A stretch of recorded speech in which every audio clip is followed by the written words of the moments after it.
How did we get here?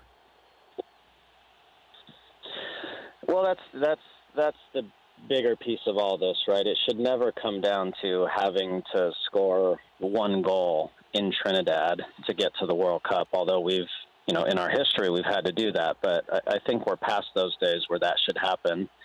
The reality is we lost 2 games at home in qualifying, which I'm not a statistician, but I don't know the last time that happened.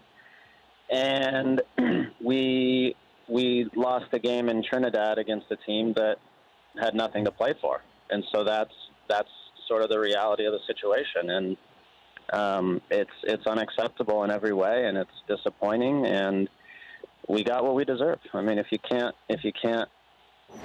win more games at home in qualifying and you can't beat Trinidad in a game that matters for us and doesn't for them, then you don't deserve to go to the World Cup. Simple as that. Are we further behind than we were 10 years ago? Well, listen, all these things go in cycles.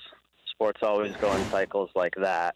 However, we should never be in a situation where we're having this discussion today about not going to the World Cup. So in that sense, you have to say yes, because this is a results business. If you look at the big picture, I would say we're not doing something right.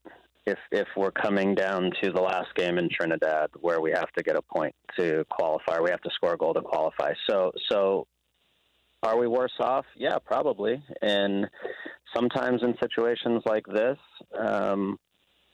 in the long run, not today, but in the long run, maybe this is the best thing that can happen. So we can all take a step back and reevaluate and reassess and figure out how we avoid this ever happening again. If you ran USA Soccer, what would you do? What would be the top priority for you?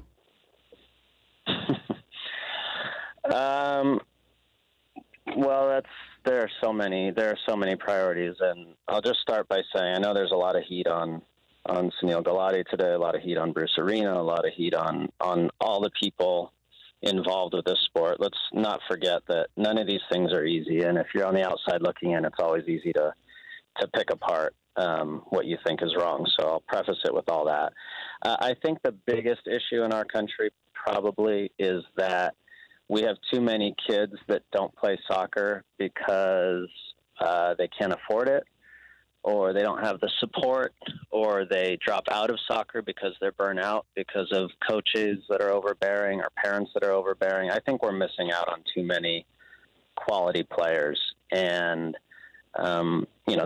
that's the starting point for all of it. What happens when you're a teenager, and then when you're in your late teens and early 20s and professionally, that's all different. But the crux of it for me would be to start there and work your way up and figure out how to make that part better.